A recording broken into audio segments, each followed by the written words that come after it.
वित्त मंत्री निर्मला सीतारमण ने आर्थिक सर्वे में आंकड़ों का मायाजाल बुनकर देश को मूर्ख बनाने की असफल कोशिश की है।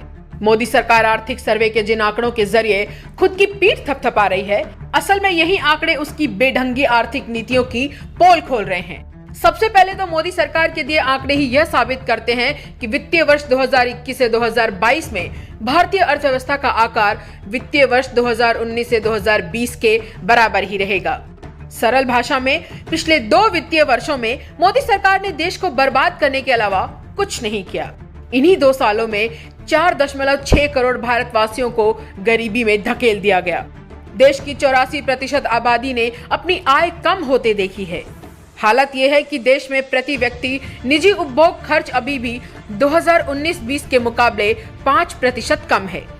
इतना ही नहीं, वित्त मंत्री ने आर्थिक सर्वे पेश करते हुए इस सच्चाई से बिल्कुल आंखें चुराई हैं कि जहां एक तरफ इसी काल में मोदी सरकार के खास धन्ना सेठों की आय 13 लाख करोड़ रुपए बढ़ गई, वहीं देश के सबसे गरीब 15 करोड़ घरों की आय 53% कम हो गई।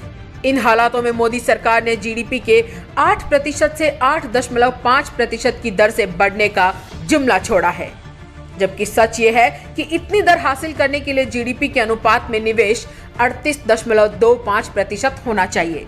पर बाजार में मांग की बिल्कुल कमी को देखते हुए इतना निवेश होना लगभग असंभव होगा। वित्त मंत्री ने यह तथ्य छुपाने की कोशिश की है कि मार्च 2014 में देश पर जो कर्ज 53 लाख करोड़ था, वह मार्च 2022 में 136 लाख करोड़ रुपए हो जाएगा। यानी हर भारतीय के सिर पर 1 लाख रुपए का वो कर्ज होगा जो उसने कभी लिया ही नहीं। यदि एक बार यह मान भी लें कि अगले वित्त वर्ष में सरकार लक्ष्य हासिल कर लेगी, तो भी इस सच्चाई से कैसे मुंह मोड़ा जा सकता है कि सरकार की कुल आय का 54.6% तो कर्ज का ब्याज चुकाने में ही चला जाएगा। यानी देश चलाने के लिए और कर्ज लिया जाएगा। और इस तरह मोदी सरकार ने भारत को एक ऐसे आर्थिक दुष्चक्र में डाल दिया है जहां से निकलना कम से कम इस सरकार के बस में तो नहीं दिख रहा। वैसे भी किसी भी मुसीबत का सामना करने की पहली शर्त होती है सच्चाई को स्वीकार करना, परंतु मोदी सरकार ने तो पिछले 7 सालों में सच से आंख चुराने और मुसीबत से भागने का ही काम किया है।